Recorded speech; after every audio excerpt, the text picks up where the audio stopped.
Good morning. Thank you, everyone. I know it's a Saturday morning in the US and evening in India, but still you took the time to attend such an important webinar today. This is about colon cancer because we all know that March is Colon Cancer Awareness Month. And, we started the Colon Cancer Hub, which is the BCH wing, in honor of our Ravina Kashyap, who is here, who is one of our esteemed speakers for today. So before we go into the topic which will be about, we are going to talk about our esteemed speakers. They are going to walk you through the screening processes of the treatment modalities, the importance of lifestyle, which is so needed with not only colon cancer but with other types of cancers and also with other diseases too. And then Ravina is going to share her journey. She is a colon cancer survivor and advocate, and also walk you through the path of meditation, which has really helped her. So this is kind of in a nutshell what is going to happen today. But then we are going to end the wrap up with a Q&A session, which is very live because like whatever questions you have for our speakers, we are here to answer you.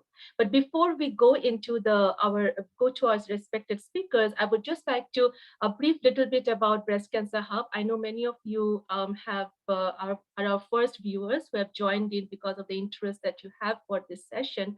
So I'm Dr. Lopamudra Roy. I'm the founder of Breast Cancer Hub. So the inception of BCH started in 2017. So this is a volunteer-driven organization. I resigned from my job in 2017 to start BCH to bridge the gap between the developed and the developing countries, because there were more and more, death because of late detection to not only breast cancer, but to all types of cancer. So that was the purpose. So that's how I started to do the population outreach. I mean, going to the people, talking to them about, because it is Breast Cancer Hub, so you can understand that it started with breast cancer. So, but then providing simple solutions. So we developed breast self-exam cards for men and women for the first time, and we have it in 24 languages with the so thankful to our volunteers who helped to translate from scratch. So while doing the outreaches, we always take accountability. Like everyone has my WhatsApp number. Also, the email address is there. So anyone having any concerns can reach out to me. We have started this webinar so that we can guide and help and navigate the patients towards the correct direction.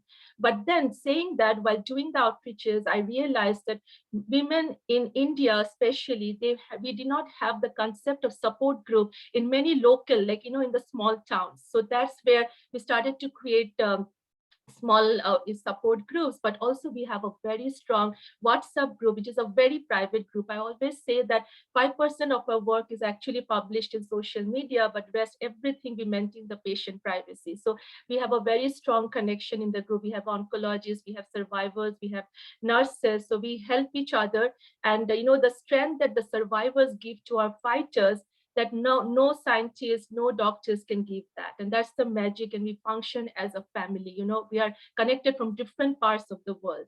So going towards that direction, also, like, I realized that we had to penetrate more. So that's how we started to adopt villages. So we do door-to-door cancer screening. We collaborated with the local cancer hospitals. And that's when we understood that even to the villagers, even if we go and tell them that, okay, you have to go for the screening, you are a suspicious case, for them, food is the priority. Health is never the priority. So taking them from their household to the hospital, working with their income certificate, getting them the BPL card, everything is our responsibility. The transport, even the food that they're eating. So that's how we take care end to end. But then, like, doing that, we realized that they needed a little bit of financial aid, and that's where the patient treatment bucket came along. And our revenue is very low. We never do active, like, we don't do GoFundMe or ask money. I always feel that anyone who feels our work will come forward and donate. And that's how we have been sustaining. And then, but with this little revenue we try to do the initial diagnosis, and then the government aid comes in if diagnosed with cancer. So we hold their hands back, from end to end. And then we have also started to help the patients in Africa. So in US, of course, in Africa and India, and globally, we are doing all these webinars and helping them, guiding them through their emails, through the phone, and all of that. So but being a hardcore researcher, I cannot stop thinking about, scientifically how we can, bring the real picture to the community, like what actually is the scenario in the developing world. So that's where our research is IRB USA approved and also Institutional Ethics Committee India approved, where we are trying to go to the grassroots and understand, do the clinical data analysis, do the epidemiology study, and bring to the community that what is the real scenario and how we can help, how we can make the healthcare changes, healthcare policy changes. So this is how we function. But last but not the least, who are the most important people in Breast Cancer Hub? They are our students, our adults, our volunteers. So, as I said, like we are volunteer driven and we function as one family. So I cannot be more grateful to the volunteers of Breast Cancer Hub, to our amazing students who have always stepped up. So we have educational cards for now all type of cancers, and we also have for colon cancer. I'll just share it for a second. So I'm going to share this link to the chat group, so you can please go and download the card of your choice. And here are the names on the card who have actually helped helped me with making these cards from scratch, and these diagrams, everything is licensed from BioRender, and our students have made it with me. So that is the charm that, for me, my students are the torch leaders, and they are going to lead the pathway, because everything starts at home, and we need to spread the mission about awareness about the symptoms of any type of cancers, because early detection is the key. So that is to say, with that motto, we always do these webinars so that we can bring, connect the dots, and basically in layman terms, so that anyone diagnosed, immediately they know that there is a pillar, there is a support system, and we are always here for you. So, and I wouldn't say any more, but I would like to go and now, introduce our first speaker. And I cannot be more thankful to Shalini, Rao, who is our Chicago chapter director, who introduced me to Dr. Revathi Suppiah, who will be our first speaker of the day. And I don't know if Shalini is here, but thank you, Shalini, for introducing us. So Dr. Revathi, thank you so much for being here with us now. And she's a hematologist and oncologist, and she is working at Advocate Healthcare in Chicago. She earned her medical degree from Sri Ramachandra Medical College and Research Institute in Chennai. She completed her internal medicine residency at University of Missouri, Columbia, and Wayne State University. She then joined Cleveland Clinic for fellowship training in hematology and oncology. Since 2008, she has been busy in hematology and oncology practice in Chicago. She has also worked at a global pharmaceutical company focusing on oncology, clinical research and trials, and throughout her training and career, Dr. Suppiah has published in many peer-reviewed journals. She has been a principal investigator and sub-investigator in several oncology trials, and is, of course, a board certified in internal medicine, hematology, and oncology. So, that she needs no more introduction. So we are honored to have Dr. Revathi here, and the platform is all yours, Dr. Revathi. Thank you.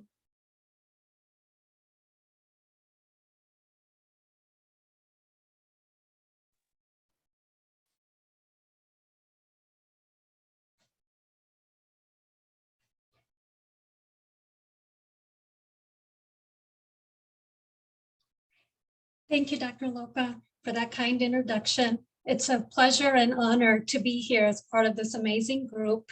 Good morning to our US participants, and good evening to our colleagues in India.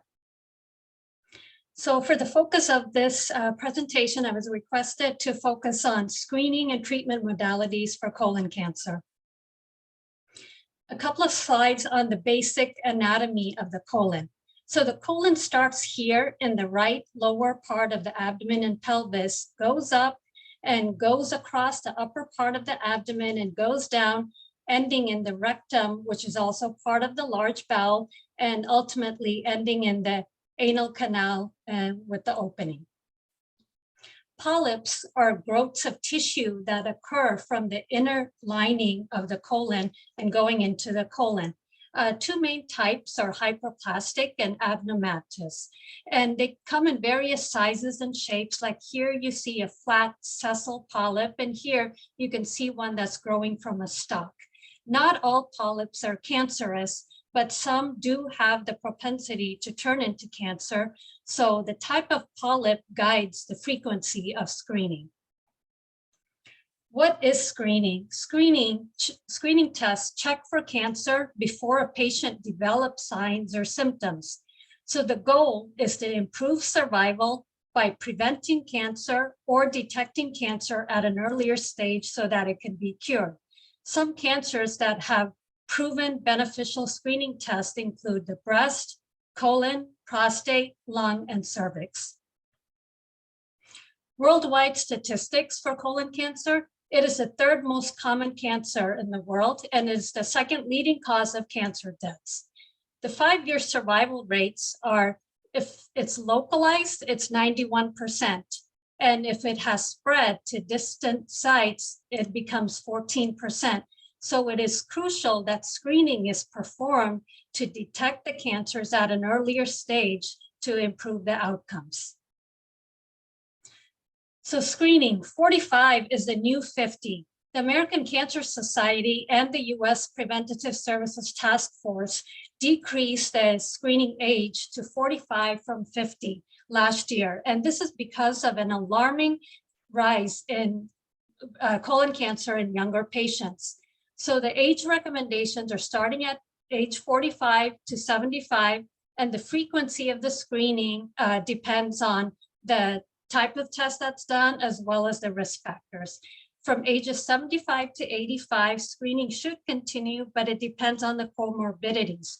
If the patient is otherwise healthy, then screening should continue. Screening is not recommended for those that are greater than 85 years old because of the risk being greater than the benefits. And these guidelines are for average risk patients.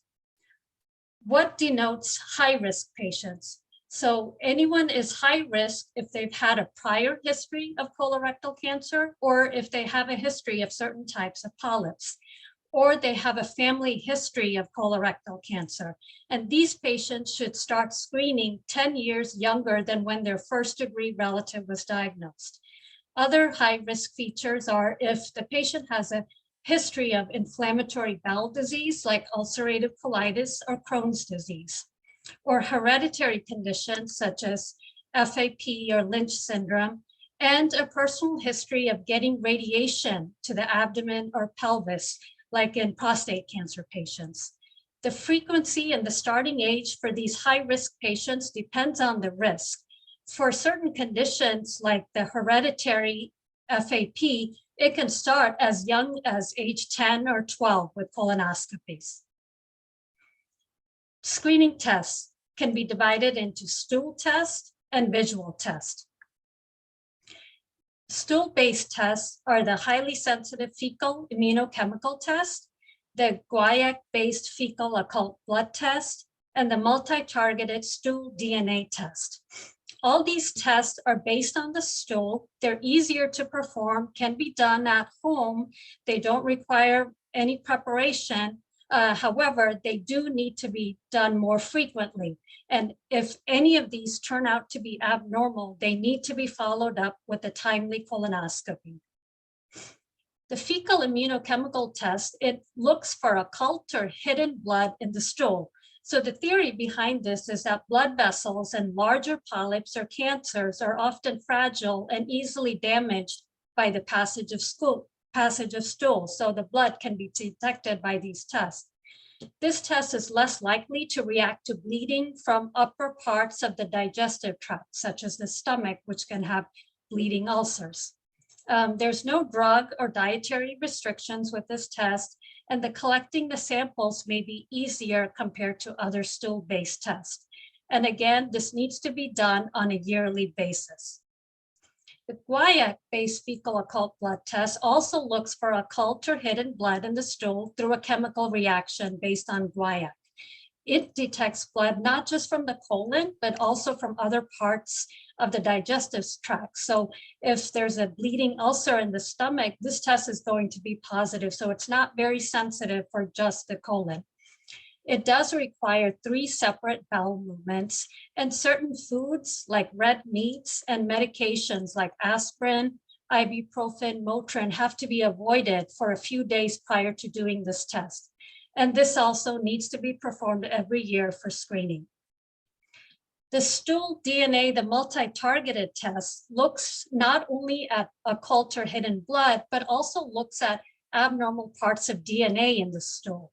So cancer or polyp cells have DNA mutations in certain cells, and these mutations can get into the stool. This test has no drug or dietary restrictions. However, it does require an entire stool sample to be tested.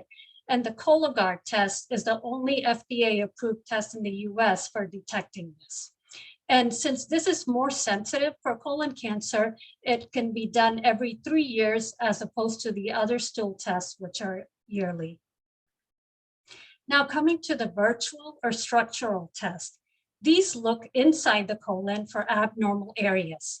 They can be done less often than stool-based tests. However, they do require more preparation, and since it's invasive, they do have some risks, but are rare. The visual tests include colonoscopy every 10 years, but this should be performed more frequently if polyps or other high-risk features. The CT colonography or virtual colonoscopy every 5 years, the flexible sigmoidoscopy every 5 years, and double contrast barium enema every 5 years. So the colonoscopy remains the gold standard, the best test for colon cancer screening. So this image shows a flexible tube here going in all the way to the beginning of the colon. And if polyps are seen, there is a small little device here, a snare, that can remove these polyps, and these can be examined under the microscope. The CT colonography is an advanced type of CT scan of the colon and rectum. It shows 3D pictures of the inside of the colon. No sedation is required. It's non-invasive, but it does require the same type of bowel prep as for a colonoscopy. If there are abnormalities, the traditional colonoscopy needs to be performed. So this figure shows, the first figure shows the CT image of inside the colon, and this is the polyp. Second figure shows a three-dimensional view of the polyp, and this last picture is the conventional colonoscopy, which confirms the polyp. The flexible sigmoidoscopy can only see the rectum and less than half of the colon. Therefore, it's not widely used. However, it is easier because there's no need for sedation. The double contrast barium enema, or the colon X-ray, this takes pictures like X-rays of the colon and the rectum. A liquid containing barium and air is put into the rectum, and the barium lines the coating of the colon wall. So here you can see the barium has coated the colon up to here and further here, but there's a narrowing in this area. So it's highly suspicious for a mass in this area. This will then need to be followed up with a colonoscopy to look inside. Treatment depends on staging. So to simplify the staging, stage 1 and 2 is localized to the colon. Here you can see the layers of the colon wall. This is the tumor, and as long as the tumor stays within the colon, even extending outside the colon wall, if it goes to adjacent structures, it is still stage 1 or 2 as long as no lymph nodes are involved. Any lymph node involvement, even just one, makes it a stage 3. And then stage 4 or metastatic is when it has spread to distant sites. Lungs and colon are common sites. These are the various treatments available for colon cancer, which I will discuss. For stage 1 and 2, surgery is curative. And then for stage 2, surgery is required, but some patients with high-risk features may need chemotherapy for 3 to 6 months. Various high-risk features could be if the patient presented with a mass that caused complete obstruction of the colon or rupture of the colon. This is a diagram showing the type of surgery for colon cancer. So the tumor is here. It is removed along with a small amount of normal colon adjacent to both sides, and then the ends are sewn back together. It is critical that lymph nodes in the region be sampled, and a minimum of 12 lymph nodes need to be taken out to be assessed under the microscope for accurate staging. Coming to stage 3. Stage 3 also is curative surgery, but these patients require adjuvant chemotherapy. What adjuvant means is the goal is to eradicate microscopic disease and improve overall survival. These patients require 3 to 6 months of 2 drugs called 5-FU or 5-fluorouracil, or the oral pill version of it called capecitabine along with oxaliplatin. Back in 2004, this regimen of 5-FU with oxaliplatin, termed FOLFOX, was FDA approved for stage 3 cancers based on showing positive data that it reduces risk of recurrence and improves survival. And the 3 versus 6 months depends on how deep the tumor is and how many lymph nodes are involved. Radiation is not a standard of care in colon cancers, but it is used in rectal cancers because rectal cancers have a higher incidence of local regional relapse. For stage 4 or metastatic disease, chemotherapy is the main treatment. Surgery can be used even to remove part of the colon or to remove part of the liver or lungs when it has spread, but this is in a small percentage of patients who have a good response to chemotherapy. Chemotherapy, what it is it's either a single drug or a combination of drugs that kills cancer cells. Most often it is given systemically, meaning it goes to all parts of the body, and it is given IV, intravenously, or orally. Less often, it can be given regionally, like directly into the artery that supplies the liver. This list shows the FDA-approved drugs for metastatic colon cancer, starting from 5-FU or fluorouracil, which was approved back in 1962. 60 years later, this remains the backbone of several of the regimens that we use for stage 4 disease. This first list shows the traditional standard chemotherapy. The second list comprises of more targeted agents that target specific molecules or proteins. This pie diagram shows what we knew about molecular targets in colon cancer in 2011. All we knew about was one mutation, KRAS mutation. Fast forward 10 years later, we know of several mutations present in colon cancer where there are targeted agents with greater response rates. For example, immunotherapy targets TMB high and microsatellite instability and can produce even complete remissions and cures in advanced disease, which is unheard of. So immunotherapy, how exactly does it work? It helps the patient's own immune system fight the cancer. Here in this picture, you can see the cancer cells, they combine with the T cell and turn it off. T cells are critical for the immune system to function normally. When immunotherapy is given to a patient with cancer, the tumor cells cannot combine with the T cell. So the T cell stays activated and can go and fight the cancer cells. This slide shows a few of the liver-targeted therapies that can be used. Like chemotherapy can be given directly into the liver if it has spread to parts of the liver, as well as heat energy and radiation in the form of spheres. So in conclusion, screening for colon cancer is very important, not only in detection, but in prevention, because you can detect precancerous lesions like polyps, which can be removed, and it can detect colon cancer at an earlier stage to improve the survival outcomes.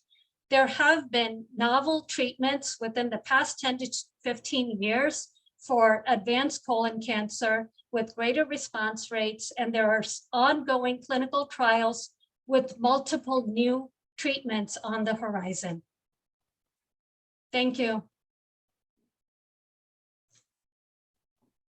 Thank you so much, Thank you so much, Dr. Revathi. So this was really, really, amazing, because the way you have articulated everything, I love the way you put together the chemotherapy, all the different drugs, the targeted therapy, and where actually is going to target the targeted therapy, the pathway you have shown. So this will be so helpful for our patients, who has just recently been diagnosed, so that they can come here and you have given them the steps and what is needed, and the focus on different ways.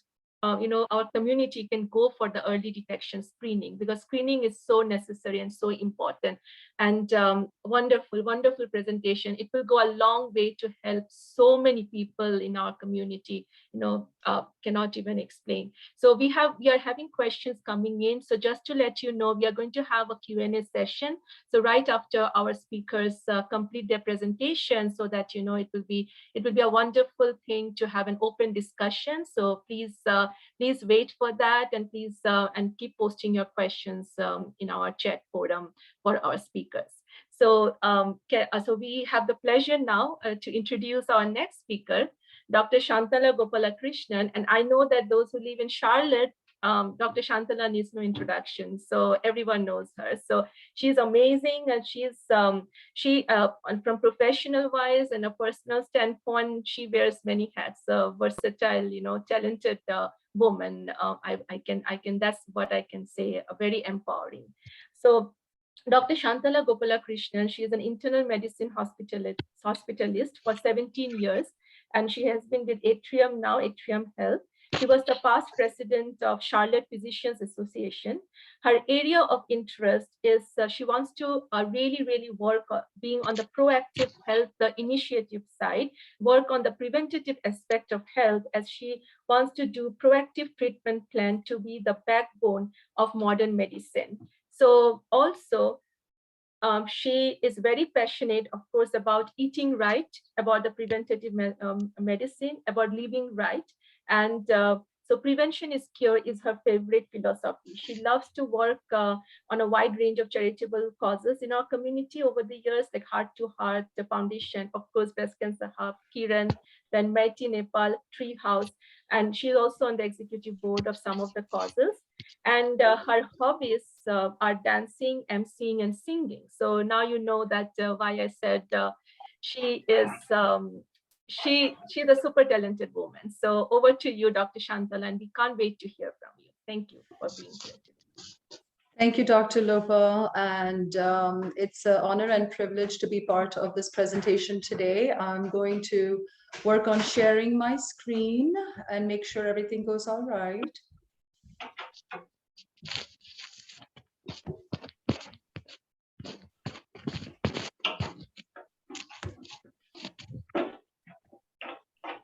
Do you see it?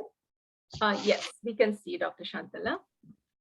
Okay, Santosh, 1 second. How do I go forward back? Over here?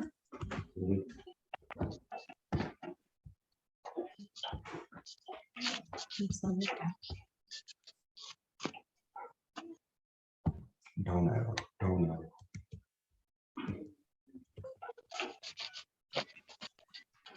Just one moment. Sure.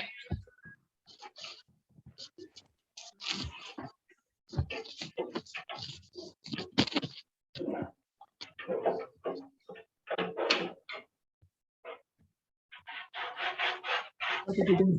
Can you see? Can you see this one? Yes, so we can see the slide on blue zone now. Okay, now I see it. Okay. Okay. Yeah. All right. Once again, thank you, Dr. Lopa, for the kind introduction. And it is definitely my honor and privilege to be speaking here today. Good morning to all the US participants, and good evening to all the participants in India. And I really enjoyed the presentation by Dr. Revathi. Thank you so much for that. Very informative. And as Dr. Lopa said in the introduction, I have been a hospitalist. That's an internal medicine physician who practices medicine at the hospital and takes care of patients who come to the ER and cannot go home for, various reasons. And of course, one of the reasons can end up being, unfortunately, cancer. And, of course, our medical education starts 10 years before we get an official job. So officially, I have been in the medical field for 27 years, a very long time. And being in this field and seeing sickness of so many different types, I mean, to name a few, heart attacks, strokes, cancer, immunologic disorders like lupus, it got me thinking, why are we all so sick? What is it that we are doing on a day-to-day basis that is causing us to have all these medical ailments? And I started becoming more and more passionate about Hippocrates is the father of modern medicine. He lived in 460 BCE to 375 BCE. And one of the founding principles of his practice was make your food your medicine. And it says, food thy medicine. And unfortunately, I did not learn this in medical school. Neither did I learn this in my internal medicine residency, which is quite surprising, even to me as a physician, and I'm sure to all the listeners. I feel like this should be taught in school, that our food should be our medicine. So for me now, it is my passion to spread this knowledge, how to make food your medicine. And of course, like I said, this philosophy is more than 2,400 years old, and we get to learn it starting now, at least from my point of view. Moving to the next slide. During my research about how to make food our medicine, I discovered the studies on blue zones. Blue zones are regions of the world which are thought to have higher than usual number of people living much longer than average. And this was identified by Gianni Hayes and Michael Pollan. And the 5 blue zones that were discovered, as you can see in the slide, are in Okinawa in Japan, Sardinia in Italy, Nicoya in Costa Rica, Icaria in Greece, and Loma Linda, California. And of course, who doesn't want to live the longest, healthiest, and happiest life, right? So of course, they started trying to discover what is it that these people are doing in these blue zone areas identified in these 5 cities and 5 countries. And lo and behold, they found it is something as simple as the Power 9 points or philosophies, so to speak, lifestyle habits of the world's healthiest. And believe it or not, they had the maximum number of centenarians. Men, as you know, women live longer than men, and men in this region were living to be 100. So they started trying to study this population in these 5 cities, areas, as to what is it that they're doing that is so healthy and helpful for the best life. It starts with the first 3 principles of connect. You have to have the right tribe of people around you. And thankfully, I think as a whole world, global philosophy, we are moving in that direction of having your tribe. I see it on social media, a lot of posts on that. But of course, we have to make sure that we don't just use the words and terms loosely. We truly understand what that means for better living, mindful living. So you have to have people who elevate you, make you happy, and of course you do the same and bring positivity in your lives. And of course you have to spend a lot of time with your loved ones, people who have your back and who you like to take care of, and a sense of belonging. I know it sounds like a very simple philosophy, but it is missing in a lot of people's lives. And Hopefully this study and this presentation will bring that to your attention, and then you start dissecting and paying more attention to your own life, and to see if you have the right approach to connecting with your tribe, your loved ones, your friends, your family, your neighbors, and you have, you know, a lot of sense of belonging and positivity in your life. And next we move to, what else do they do? Movement. Just keep moving naturally. Unfortunately, our present lifestyle, we spend a lot of time sitting in front of a computer, and whether it's our IT work. I mean, even as a doctor, I practice telemedicine, and because of that, I spend sometimes 8 hours in front of 2 computer screens and a phone. So a lot of time sitting on my chair, computer chair in the office, then after that move to the couch. Okay, let's see what show I want to watch, because I want to relax and watch a show when I'm eating. So what's happening is we're spending a lot of time sitting on a chair or a couch, and we don't have, and we always make excuses for not having time for exercise. So what has definitely helped my family, my approach to this whole presentation is, as a physician, what have I learned to keep me and my family and my loved ones healthy, and my patients? So I'm sharing it with you. So, we have a dog, so we take him for a walk, and I make sure that I get up and move every, hour or half an hour. Of course, having an Apple Watch helps. It tells you time to breathe deep right now and get up and move. So, I mean, of course, not everybody owns an Apple Watch. That's not what I'm suggesting, but definitely be mindful that you have to move. You have to walk at least 30 minutes every day. You have to build these things into your life. Then have a purposeful living, and I can give you the best example is Dr. Lopa. She has a very purposeful living. So she's I'm sure, going to live to be 100. She is trying her best to give back to the world with the knowledge that she has accumulated over the years.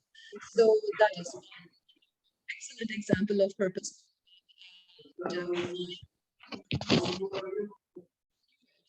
And a downshift, to me, means you're breaking up, Dr. Shantala, for some reason.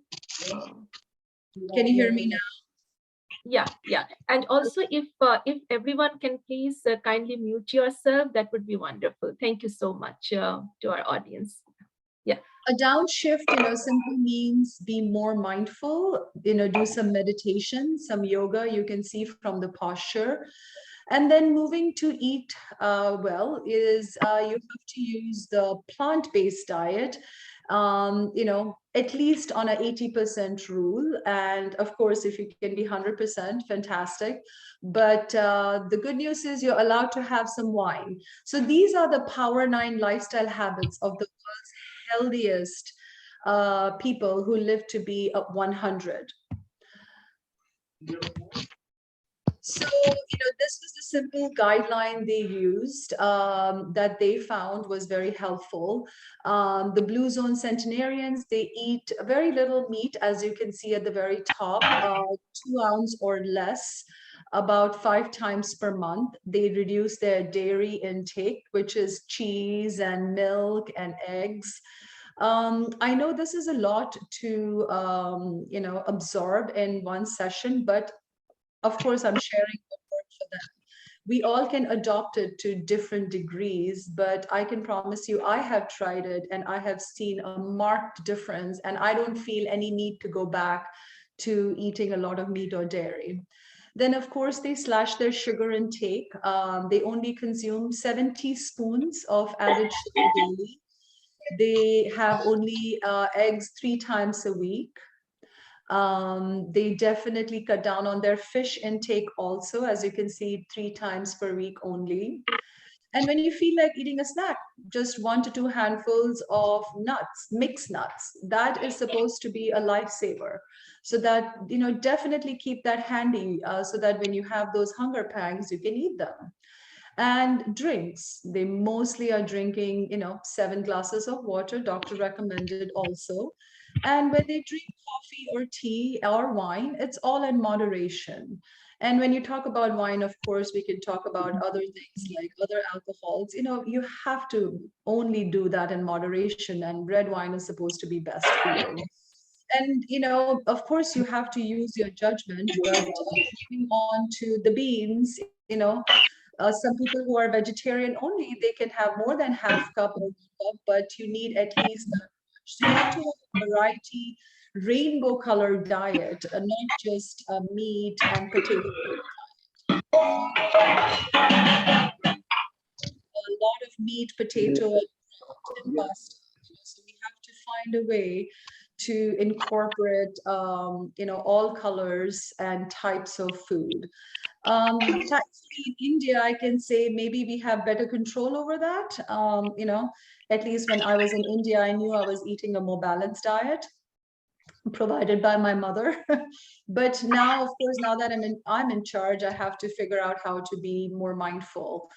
And last but not the least is, of course, you have to have grains, raw, cooked, ground, fermented, and, stay away from processed food.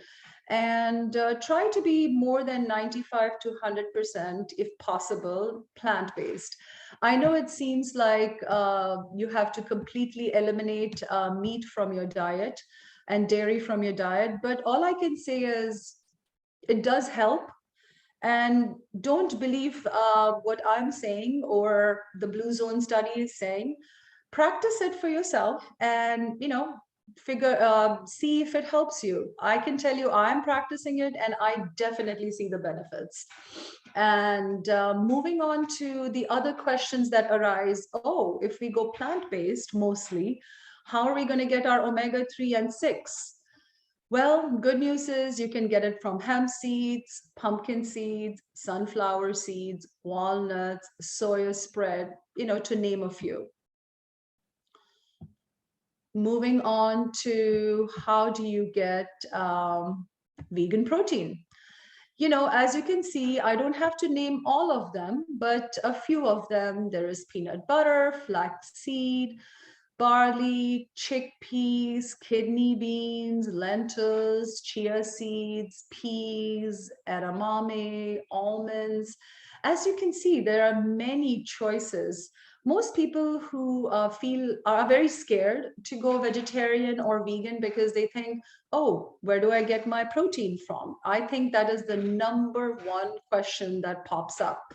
And as you can see from this chart, there are many, many, many options. And of course, nowadays with YouTube and Instagram, you can follow a lot of social media influencers who can provide you different innovative ways of and very tasty ways of cooking vegan and vegetarian protein. Moving to how do you get your calcium? You can get it from all these sources also. Flax seeds, chickpeas, broccoli. So as you can see, you don't have to feel scared to try this diet. It is definitely possible to be extremely healthy on this diet. And, having been an internal medicine hospitalist physician, I can tell you the meat, potato, burger diet has not really kept anybody healthy. They have hypertension, diabetes, dyslipidemia, cancer, rheumatologic disorders, arthritis, the list, obesity, the list is endless. So I personally feel from my own experience that if you change your eating habits, I can almost 100% guarantee that you're going to start feeling better. It is definitely food for thought. All the things that I have learned that have helped me and my family get healthier. And, I will keep this slide for another 30 seconds as I talk about the non-dairy sources of calcium, edamame is like one of my favorite. You can do so much with edamame.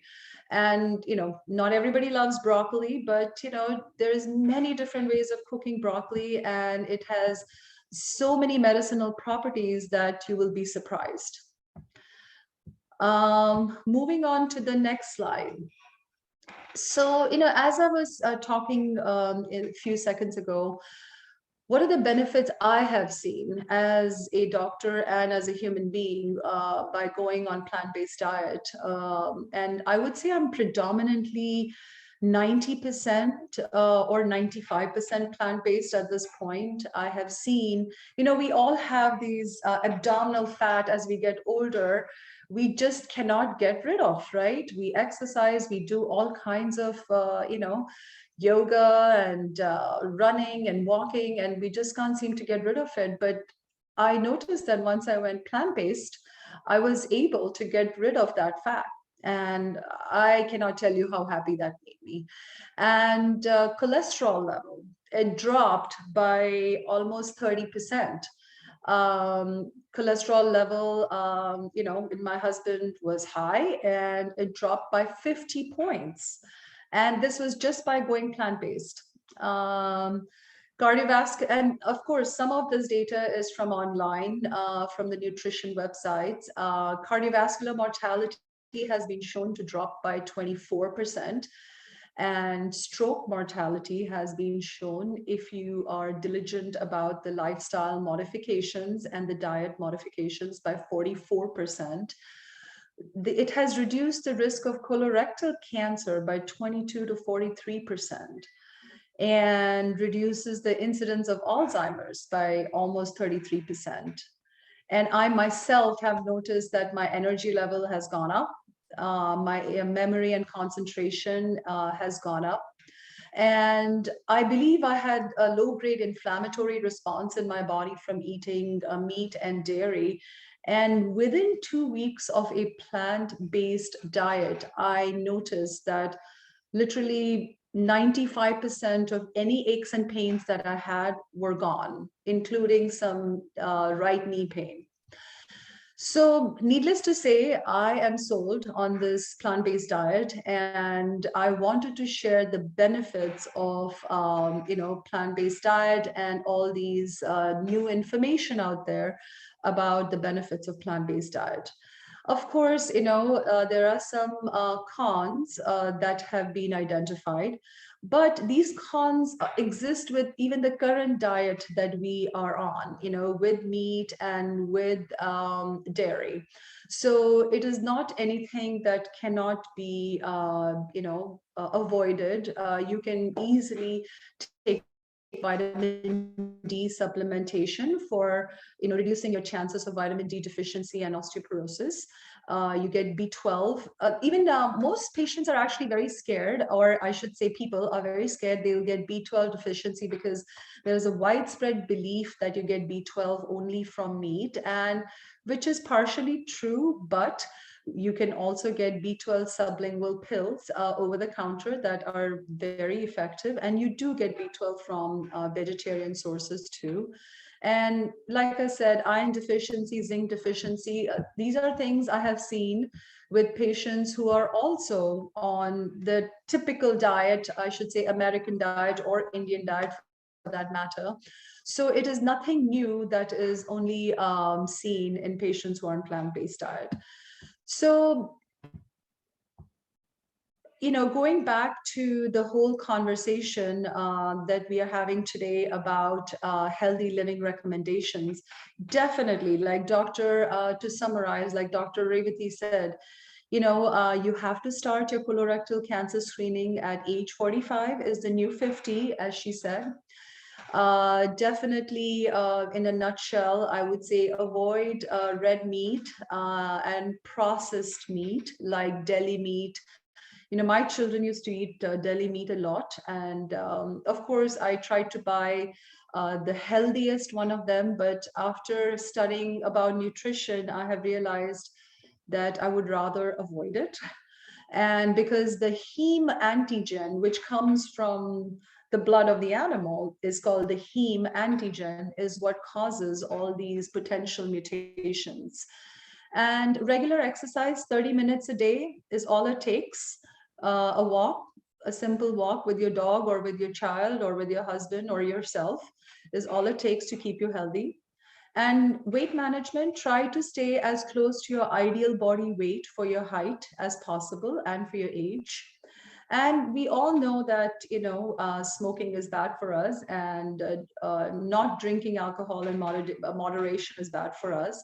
So, some of the recommendations are the same, no matter what medical condition you're talking about, but definitely true for colon cancer.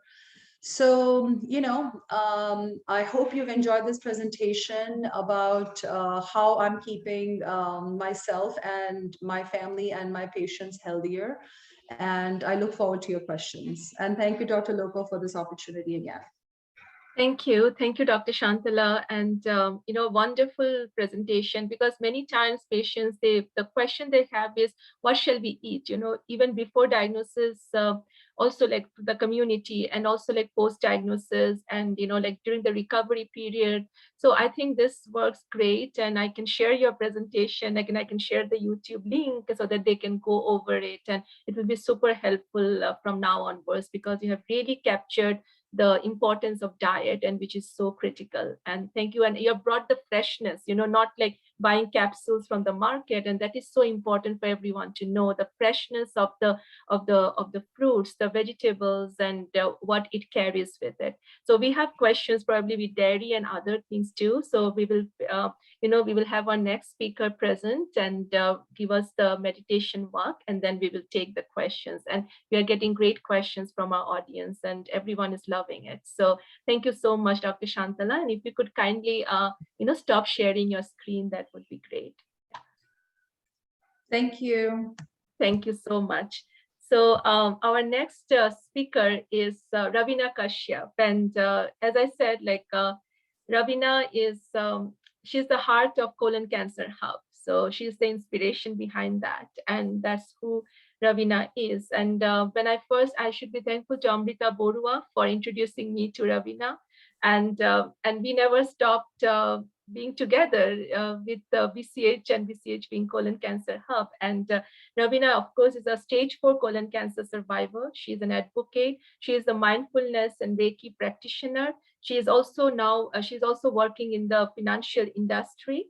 And, she is the one who initiated and started the BCH meditation circle, and she's giving free sessions. And you all know that with BCH, all our services are free of cost. So we serve the community free, and I'm so grateful to Ravina for doing this for Breast Cancer Hub.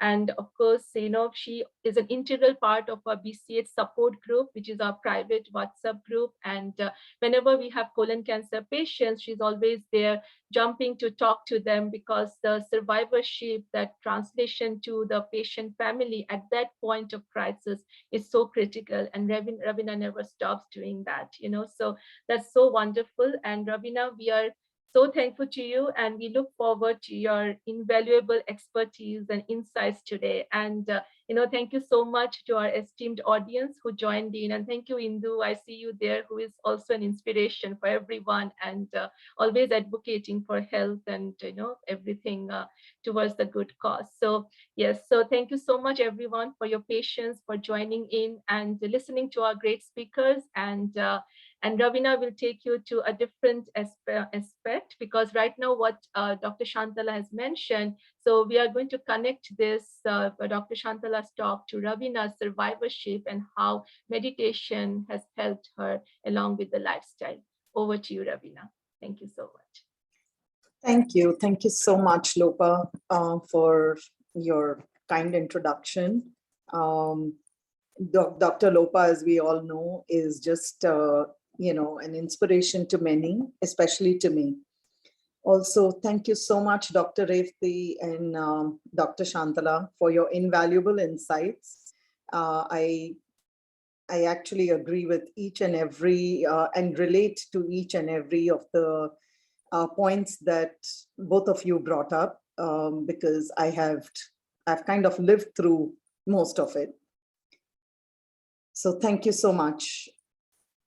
March is Colon Cancer Awareness Month.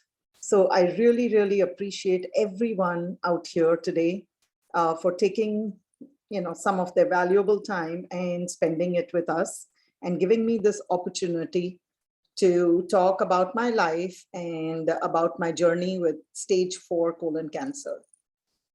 So as you know, I am a stage 4 colon cancer survivor, and I am an active advocate with the esteemed Breast Cancer Hub. And I am honored to be associated with this organization and represent the colon cancer wing of Breast Cancer Hub. Let me begin by talking a little bit about my journey with cancer. In 2014, I was a pre-diabetic. I had had a gallbladder removal in 2003, right after I gave birth to my son. I was 34 at that time. And I was leading quite a sedentary lifestyle because I was young and I did not know what it is to be sick, or was totally unaware, or just wanted to be unaware of, huge, big diseases like cancer. Most of us do not like to even talk about cancer because if we feel it's just better to be ignorant. But I was rapidly losing weight in 2014 and had extremely low energy, and I also had erratic bowel movements. I thought that this was because of my diabetes, and my doctor had put me on metformin. So, and sometimes just having erratic bowel movements is a side effect of metformin.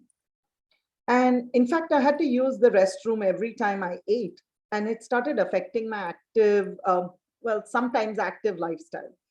I kept pushing harder to keep up with the pace of everyone around me. I remember in March of 2014, I decided that I wanted to walk or run a 5K with some of my friends, one of them who is present here, Indu, and she started helping me to train to just prepare for the 5K. I was breathless in 30 seconds of my run and I could not keep up. I knew something was really wrong. My health kept deteriorating and I began having extremely painful abdominal cramps, especially first thing when I woke up every morning. Soon I was constantly filled with a sense of dread, and the C word kept popping up at the back of my mind. But like most people, I too never thought that that was something that could affect me. I was only 44, and I did not think that this is something that would happen to me. So I tried to continue living life as normal with those current conditions. Again, like I said, I was at that time 44 and I had never heard of the word colonoscopy. I did not know any of the regular medical terms. I did not know that scopy basically means to send a scope or a tiny camera inside you to show your blockages and abnormalities. In 2014, in the month of April of 2014, I passed out a few times. And finally, my primary care doctor ordered a panel of blood tests. My hemoglobin had gone down below 6. I had been losing blood rapidly through my stools all along. I was admitted for a blood transfusion at the hospital. And at that time, they talked about my history, and I was just talking to them normally. I thought I was just going into the hospital for a blood transfusion. I would be home in a few hours. And they said, let's keep you here for the night, and tomorrow let's do a colonoscopy. The rest is history. Had the colonoscopy, lots of CT scans, biopsies, and then a major surgery called a colectomy. So I did not see the outside of a hospital for about 11 days. I was declared a stage 3 colon cancer patient. And by then I was not surprised, but our entire life turned 180 degrees. I had an 18-year-old who was getting ready to go off to college and an 11-year-old at home. Our family just went into autopilot. We did not know what we were doing, how we were surviving, and day and night, all we did was talk about my health, and everything revolved around me. There was a lot of learning to do. Life after a cancer diagnosis can never be the same again. It changes you and your family inherently. Everything in life is pre-cancer or post-cancer. I went through my surgery to remove the part of my sigmoid colon, or the receding part of my colon, which had like about a 4 or 5 centimeter tumor that had gone into my lymph nodes. This was followed up by 6 months of chemotherapy. As Dr. Revathi said, it is called Folfox. So I had to go through that. It is a combination of 3 drugs, and those 3 drugs are very strong, and they took a total toll on my body. Anyway, I survived that, and I made it to 2016 till they found mets in my lungs, in my left lung, and I had to go undergo radiation and chemotherapy. I managed to get through that, and I was finally getting my life back together when again in 2018, they found a few more spots again in the same lung. This time it was all over the lung. So they had to again treat it with radiation. I was with Atrium Health, and same place that like Dr. Shantala works at. And I am so thankful because they took amazing care of me. And, you know, I'm here today. So that's amazing. That was, you know, when I have been in remission after that radiation in 2018. During this time, I began meditating. The times were tough. And, you know, I just wanted to get through this. I wanted a positive attitude, and which I had tried to keep myself positive since 2014. Thanks to my family, I have always been exposed to yoga and pranayam and, you know, a vegetarian lifestyle from back home in India. Though I did start eating meats after coming to the United States. Meditation was something I toyed with always, but I never took it up seriously. But now I had a lot of time on hand. I actually started working part-time just to keep a discipline of waking up every morning, taking a shower, and getting out of the house. And it brought me a lot of peace. Along with that, I continued with my meditation practice. I began to connect to my breath. What I realized is that our breath, being intangible, being invisible, was something that we all take for granted. I began to focus on breathing exercises and got familiar with pranayam techniques and got myself a Reiki certification during those days. Reiki is all about energy. And the universe is made up entirely of energy and matter. Our breath and how we use the energy around us,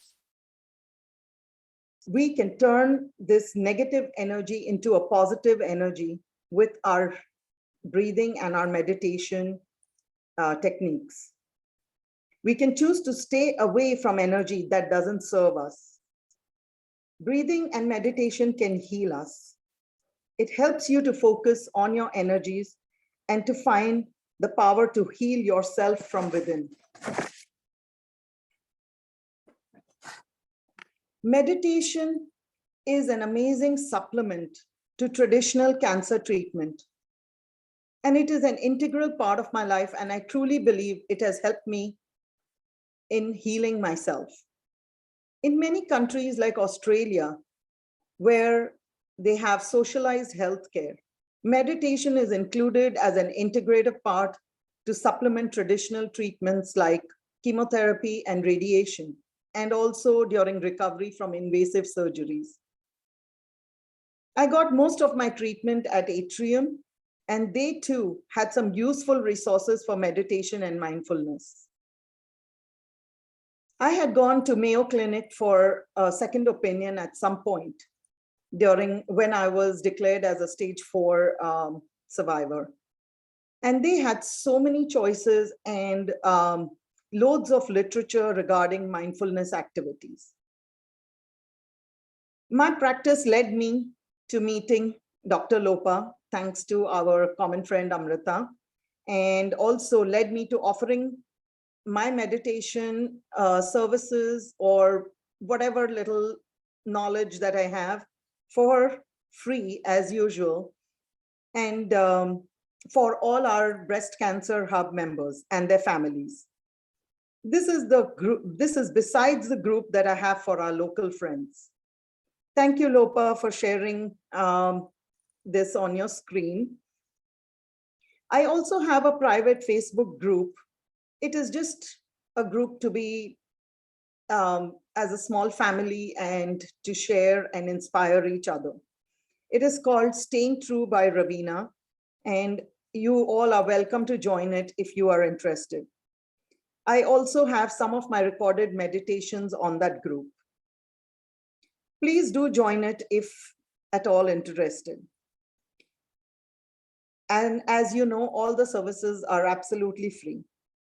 My way of showing my gratitude for being here, for being alive, and for being in remission is my meditation that I offer to everyone. I never thought that I would make it past the age of 50, but I am here and I have a lot to be thankful for. I believe that a lot to do is to live in a state of graciousness and for being thankful for the time that we have on this earth. In conclusion, I would like to mention that if this has happened to me, it can happen to anyone. No one likes to hear the word cancer. So please take it upon yourself to definitely get a colonoscopy if you are over, I would say 50, but now 45 is the new 50 as mentioned earlier. Or if you have any family history, or if you are suffering from any prolonged abdominal issues. There are a few signs to look out for. Like I said, abdominal issues like cramps, pain, irregular bowel movements, or unexplained weight loss, or blood in your stools. Colon cancer has been affecting younger people very rapidly, and we are hearing of more young onset colon cancer and pediatric colon cancer. We as advocates for colon cancer want to find a cure and further research why this is happening, when a few years back, colon cancer was a disease for people only in the senior bracket. Thank you everyone for listening to me and my journey with cancer and letting me share my experiences. In a nutshell, it takes a lot for a survivor to talk about their private life and their health. I really hope sharing my journey helps someone, as it is my mission to be an advocate and spread awareness. And I am honored again to be associated with Dr. Lopa and her selfless mission. I read somewhere in a medical magazine that meditation activates our body to function in a rest and digest state to counteract the fight or flight response in us humans. So on that note, I would ask you to join me in a moment to begin with a short meditation session. on just breathing awareness.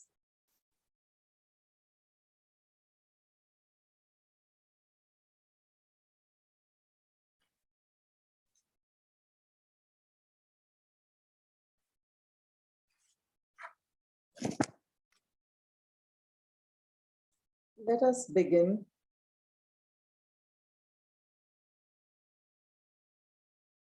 by taking a few deep breaths. Maybe 3 deep breaths in and out.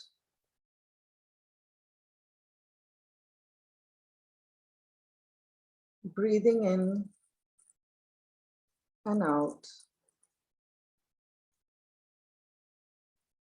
Just begin by focusing on your breath.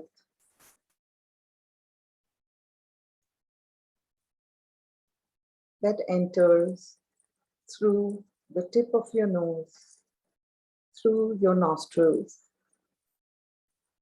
Feel the coolness of your breath as you inhale in.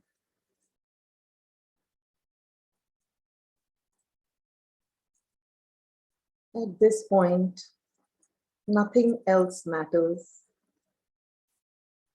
This is your time for yourself, your time to connect with your breath. Begin by calming your mind and making it devoid of thoughts, which takes a lot of practice. So do not fight it at this point. Understanding that being able to connect with your breath is not a one-time deal. It is something. Your breath has been with you from the time of your conception and shall continue to be with you till the very end.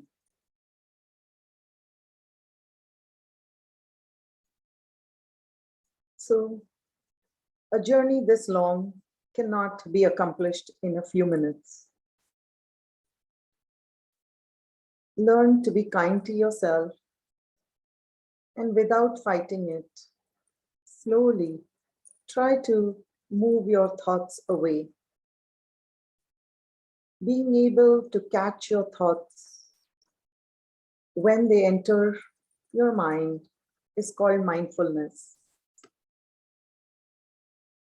Being able to stop them and put them on the back burner just for the few minutes that you sit with yourself in quiet or doing a guided meditation like we are now is called breath awareness and mindfulness. Learn how to become an observer of your thoughts instead of being involved with them. Let the thoughts enter within, but let them pass like floating clouds. Turn your awareness to your breath. And as you breathe in,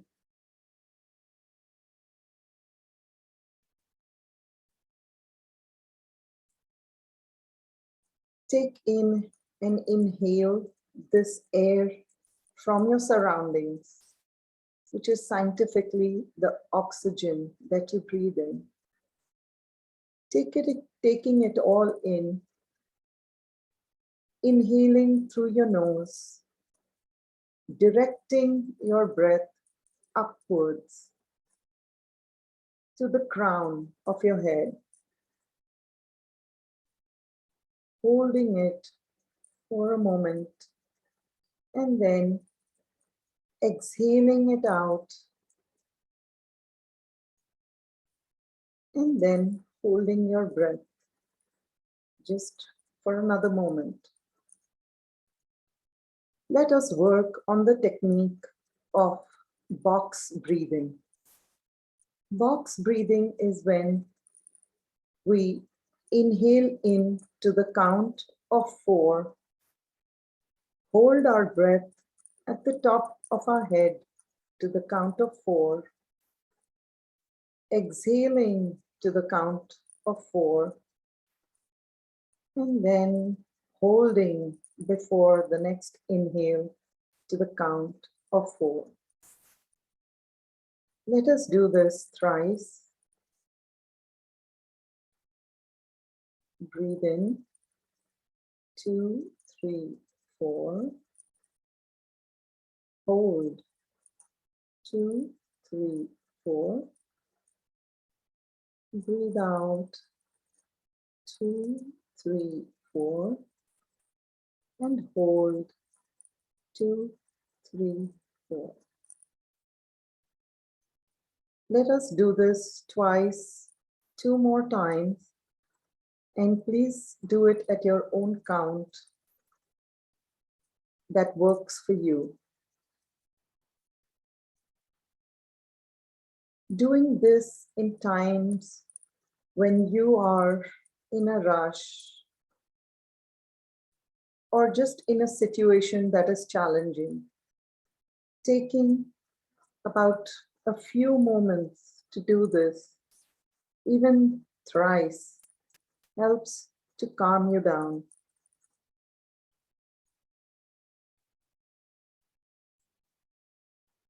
And on your next breath, we shall move into a quick body scan by inhaling in and directing your breath to the crown of your head, imagining it and visualizing it to be like a cloud that is moving downwards in a slow dance, in a slow spiral through your body as you continue to inhale at short intervals. And as you inhale your next breath, let us begin with a quick body scan,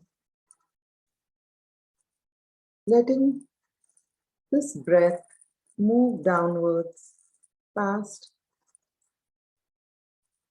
your forehead, relaxing the muscles of your forehead, feeling the crown of your head relax,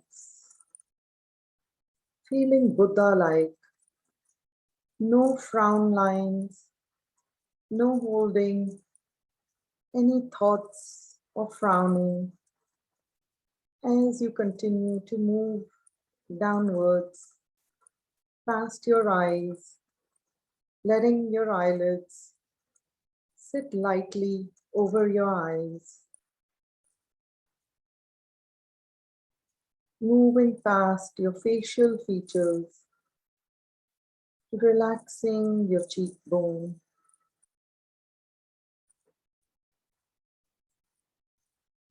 dropping your tongue to the bottom of your mouth, letting your mouth and chin drop slightly as you continue to breathe down. You move to your neck and shoulders, relaxing your shoulders, becoming aware if you are holding it upwards, closer to your ears, which means you're holding on to stress and tension. Let your shoulders just drop. Drop the weight of the world that you carry within you. Each of us is facing different challenges, but just for this moment, let it all go. Relax the muscles in your back. Relax your shoulder blades as this breath continues its downward journey past your rib cage, your abdominal region, your torso, your pelvic region, passing down through your lower limbs, the joints in your knees, relaxing your calf muscles, your ankles, and now letting out a deep exhale.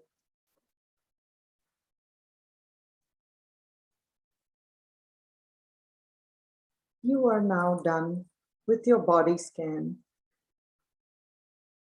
Slowly bring your hands to heart center, rubbing your palms together, generating energy between these palms.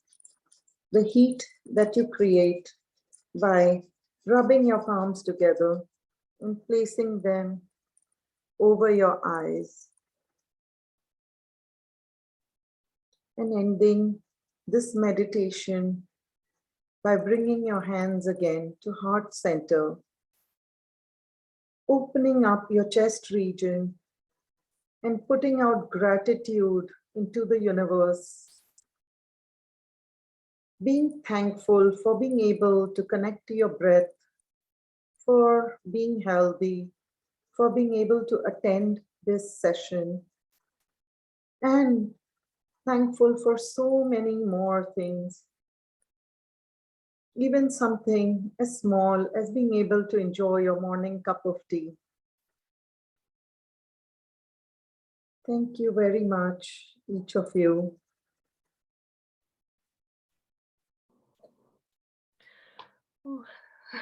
I don't know what to say, Ravina. I mean, I didn't feel like coming out of, I mean, for me, someone to sit like this and do this, it's, I definitely need it.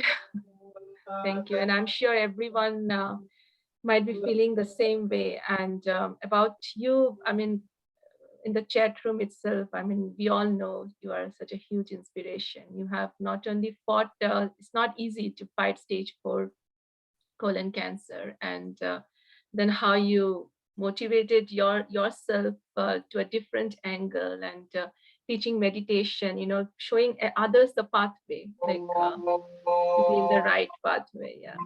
So thank you. I have no words, Ravina. I mean, it's like speechless. Yeah. Thank you, Loka. Thank you very much. It is a miracle I am yet around, and it is just the grace of, the higher power over us. So, which has probably been just very, just merciful to me. So this is just my little way of doing whatever I can. So, and I really do appreciate everyone being here today. Yeah, I know everyone being here towards the end, and I know that we have others who would love to have the recorded session. So I'm really, really thankful to everyone to be with us. And as whatever Ravina has mentioned, whatever Dr. Shantala has mentioned, Dr. Revathi has mentioned, and please execute that, because it shouldn't be staying in this, it shouldn't be closed within the webinar, because our goal is you need to practice this in your own life, because cancer and any other disease is progressing, and it's becoming like a household name, and which shouldn't be. So what we can do, and early detection screening processes, I know we don't go for even like breast cancer screening, even if mammogram machine is available free of cost, but still we are not going. Many government hospitals in India is available. So it's not about the financial condition, it's not about the socio-economic situation or education. It's our, it's our culture. We don't want to go to a hospital for screening. So we really have to break that. So thank you to all our speakers, and we are having many questions from the audience. So I would like to take one at a time, and I would request our speakers to please unmute yourself. And then once I take all the questions in the chat room, then we can open for direct Q&A session, and our audience can unmute yourself, and then we can go from there too. So Of course, we are getting great feedback for our speakers, and that's fantastic. So we have first question from Indu Vaidyanathan. Nathan. So Indu, your question is, does removal of polyps prevent recurrence of polyps? And maybe Dr. Revathi, would you like to take that, the colon cancer being your expertise? Yes, thank you for that question. So no, it does not prevent the polyps from coming back. What it does prevent is that polyp is removed, so it prevents it turning into cancer. So once the polyp is removed, follow-up colonoscopies do need to be done. The only things that can prevent polyps is mainly lifestyle changes that Dr. Shantala had discussed. Wonderful. So I hope Indu, so you are there. So Dr. Revathi has answered your question. So I will go to the next question from Neela, and just a little bit of a history. So I'm Dr. Neela from India. Thank you for the very informative lecture. My husband was diagnosed with stage 2 colon cancer, sigmoid, and treated with surgery and chemo. He has been free of symptoms and progression. I have 2 children, 33 and 28, perfectly healthy and active. I wish to know when they have to start screening test for colon cancer. Would appreciate it. So your children should start 10 years younger than when your husband was diagnosed. Unless there is one of those rare familial syndromes, it would be 10 years younger. Yeah. Wonderful. So Dr. Neela, so Dr. Revathi has answered your question. And also I'm not sure if you are being suggested with the genetic testing or the Lean syndrome. And, I'm sure Dr. Revathi can chime in a little bit over here. So if those as 10 years prior, Dr. Revathi has mentioned, and also if the genetic test is done and it shows something, then definitely, we have to do beforehand. So our next question is from Meenakshi. So I think probably Dr. Shantala can take this. How does yogurt and probiotics play a role in health, especially in the blue zone food guidelines?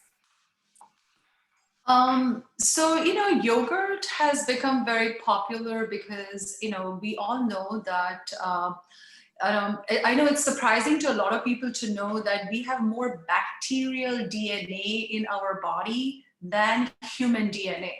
That's how many good bacteria we have in our gut.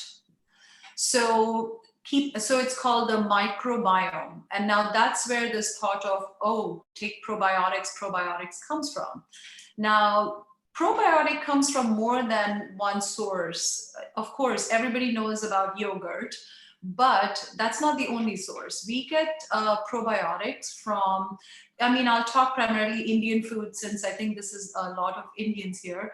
You get it from dosas, idli, the fermented Indian foods, besides yogurt, like I said, the fermented urad dal. Then you get it from dhokla, then you get it from pickles.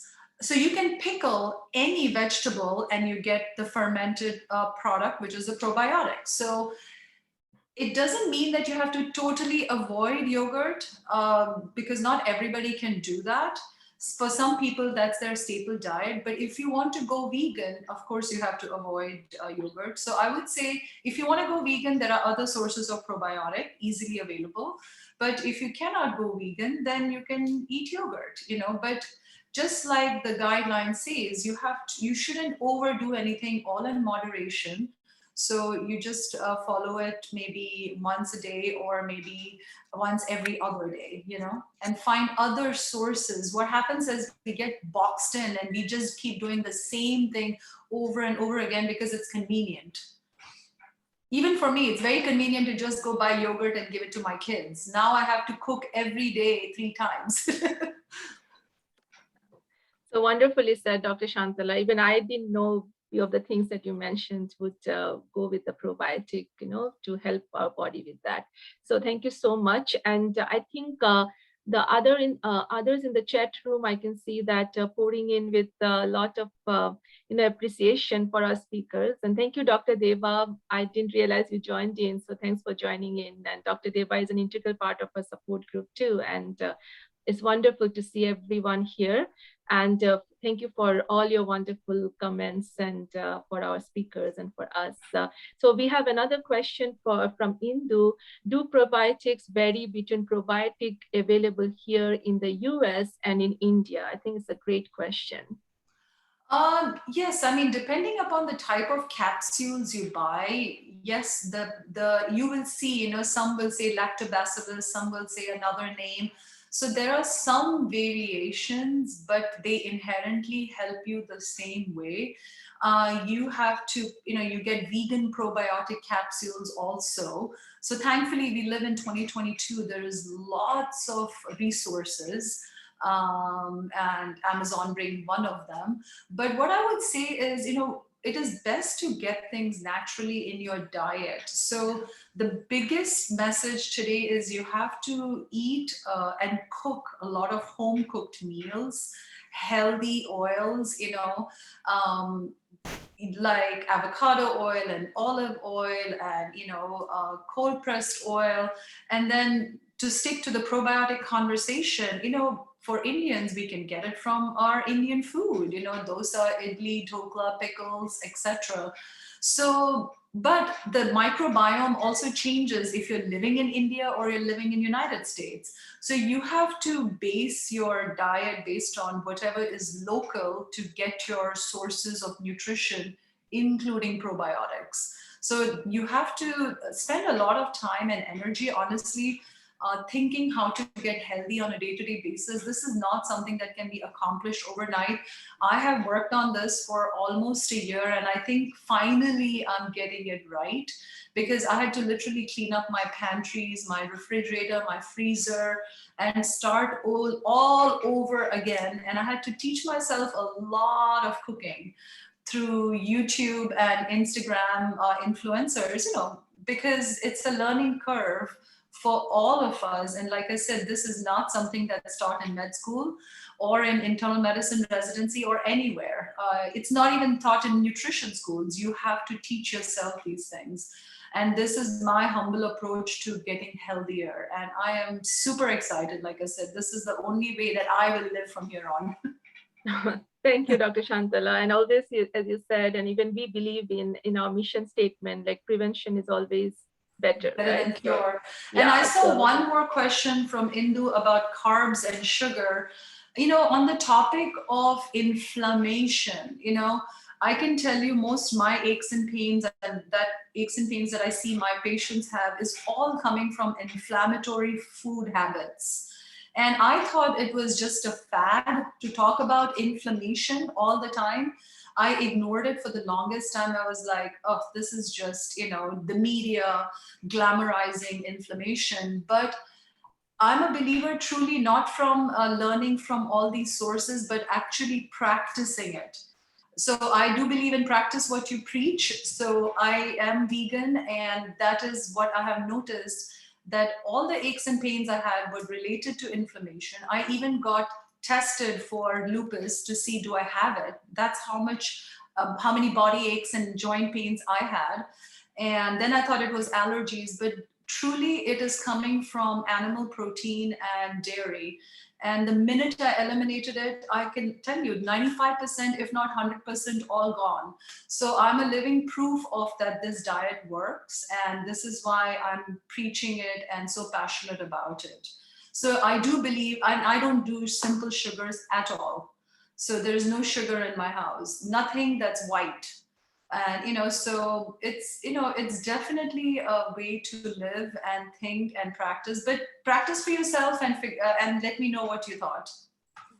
Wonderful, Dr. Shantala. Thank you so much. And talking about inflammatory conditions, so I always believe in that too. So I worked with arthritis and breast cancer correlation. So how inflammation plays a significant role with the progression of cancer too. So that's so important with diet, how we can curtail that. And thank you, Shraddha. You are here in this forum. So I just want to take a note to thank Shraddha Sharma here. So Shraddha, her friend Sehwani, and we made the colon cancer educational life-saving card, and Ravina is also there in that card. So I just now shared the early detection link to all our screening cards for all types of cancers. So and which kind of like, it's very helpful because I'm getting the response from the community. So each educational card, what we are doing is we are also mentioning what next, so that we know what are the screening processes, so that everyone, you don't have to, so a lot of times you can only go and ask your doctors, do we need to do this screening test? So that is the purpose. It's not only about the symptoms,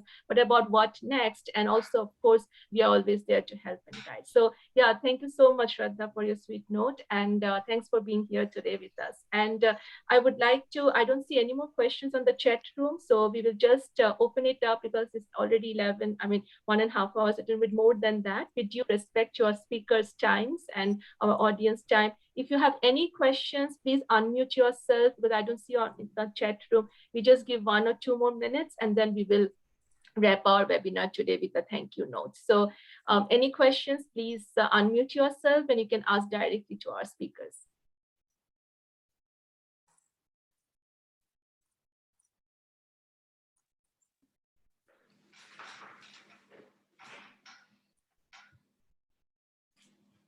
Thank you, Melanie. So you joined from UK. That's wonderful. Okay, I didn't know. So we had audience. So I knew that our webinar link, I mean, the registration link was circulated, and I sent it through our newsletter too. But thank you for joining in, Melanie, and that's wonderful. And please spread the word. And if you already signed up and you got this invitation through email, then I'm going to share the recorded session. So please share it with your network, because that's the bigger purpose, because there's so many things that's mentioned here that can help with not only the preventative measures, but those who are already in the process, they can practice this in things implemented, which will help with the, like with the progression also. It is going to minimize and help with that, with the curtailing. So yeah, thank you so much. Yeah, thank you very much. Thank you, Melanie. I will do that, and I will share it, definitely. It was awesome. Thank you. Wonderful. Thank you, Melanie. Yeah, so if I don't hear anyone unmuting, I can see a hand, Indermeet. Yes, please go ahead, Indermeet, if you can unmute yourself. Yeah, thanks for the lovely session. Like, I had a question to Dr. Revathi. Actually, I was reading about other cancers recently, and I got to know that there are several resistance mechanisms to drugs like 5-fluorouracil and gemcitabine and various other drugs. So I wanted to know, like, how common is it in the case of a clinical setting in colon cancer patients, and how are such patients treated? Yes, thank you for that question, Indermeet. Yes, resistance does develop, especially in stage 4 metastatic disease. And mechanisms are varied depending on which type of chemotherapy they received. And the mechanisms to overcome the resistance is just changing to a different type of chemotherapy, or looking at the specific mutations in the colon cancer and seeing if there's a targeted drug specifically for that mutation, and in select cases, immunotherapy. Yeah, thank you, Dr. Revathi. So yeah, so thank you, Dr. Revathi, for answering Indermeet's question. And just another, if any other question, does anyone have any other question, or else I'm going to wrap up. All right, so thank you very much. So looks like we don't have any more questions, but please know that in future, it's not that we are done with our webinar, means we are done with each of you. So you know that my email address is lopa@breastcancerhub.org. I'm going to put it down here.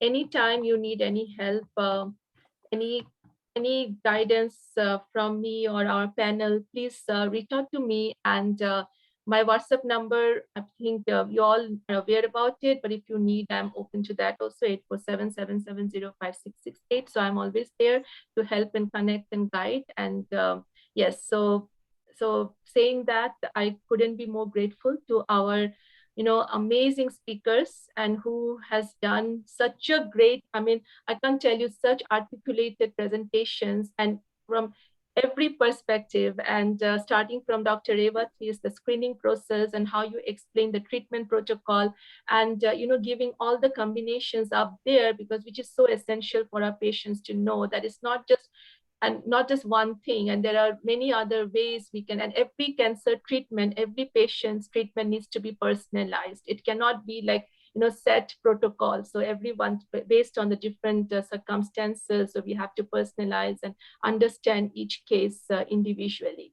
So thank you for doing that for us. And then thank you, Dr. Shantala, where you have taken us should be the future, actually. I mean, I am a fish lover, so I can't stay without fish, but, I try to, minimize it, yeah, veggies are an integral part in my family too, and real veggies, not like, the fried and all of that. So vegetable doesn't mean that all the yummy, the real healthy veggies and the oil and everything that you brought up, and importance of the lifestyle, which is so critical, and standing and just taking a walk. So yeah, that's wonderful. And I think I'm getting a question from, yeah, so I got one more question. Sorry, I'll just take it. And so, okay, I got it from someone else. Okay, so that's okay. It's a direct question. I can't disclose it over here. I'll take it afterwards. So, but thank you so much, Dr. Shantala. So you're recording, Dr. Revathi is recording, and then finally Ravina, because as we all say, Ravina, you can see in the chat room, you're our inspiration. And, when I share your story, like how it works, that we have this place on our website. For me, our advocates are the real heroes. So we have, I have created a page for each patient or survivor, so that when someone is detected out there, and in local languages and in English. So for example, if someone from Karnataka is reaching out to me, like my grandmother doesn't want to get treated because she says that she feels all her hair will fall off when we go through chemo. So then I shared the video in Kannada that someone who is a survivor, she's talking about it, and then they come back and say now she wants to do the treatment because she is a survivor, and she's like, okay, that is my past and I've overcome it. Similarly, Ravina's stories, inspiration is all published on our website. So please download, please share it within yourself, within your network. With BCH, any and everything is free download, and that is the purpose. The stories, I have tried to put everyone's story together so that when someone is detected, it can help someone, who is a survivor, that the survivor story becomes the greatest strength for someone fighting cancer. So that's the purpose. And Ravina, you are an inspiration. Dr. Shantala, Dr. Revathi, your empowering talk today has really, I'm sure, motivated everyone to go for screening, for working towards the preventative measures, take care of the lifestyle. And Ravina, even I'll try to practice meditation. I know it's important. So, so yeah, so thank you. Thank you so much.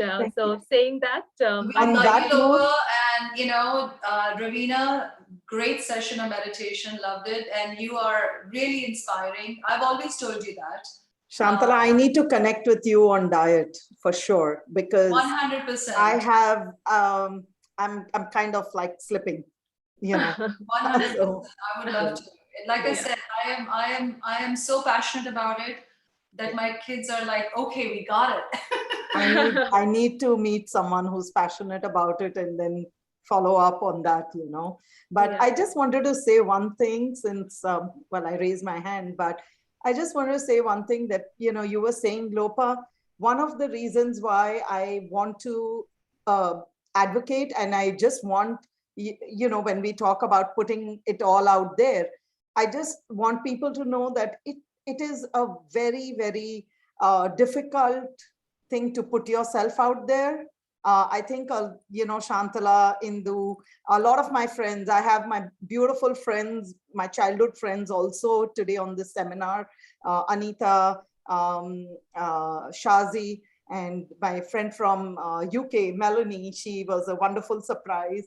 And I just wanted to mention this one thing that it takes a lot to put yourself out there.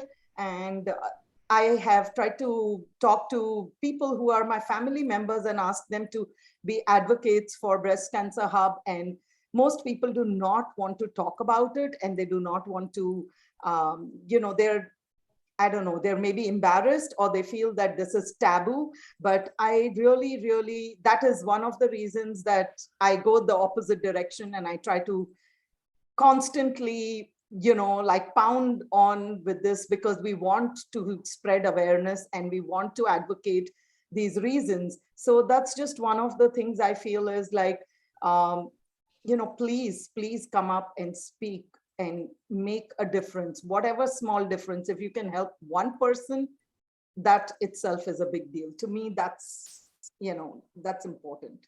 Yeah, So, wonderfully, beautifully said, Ravina. Very true. So I know many fighters fighting and they are survivors, but they don't want to come and speak up, and many are anonymous. So, and we totally understand the privacy. So, but then it's very important to speak up, because the person who is a conqueror, he or she can make a huge difference for others. Thank you for saying that. And Being an Ravina, advocate. you're not a survivor, you're a thriver, remember. I know. So thank Yeah, we're going you. to That's switch the beautiful. term to thriver.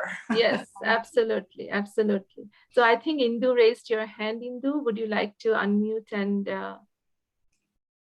Hi, Lopa. Hi, Ravina. hi? Hi, Dr. Shantala and Revathi, Doctor.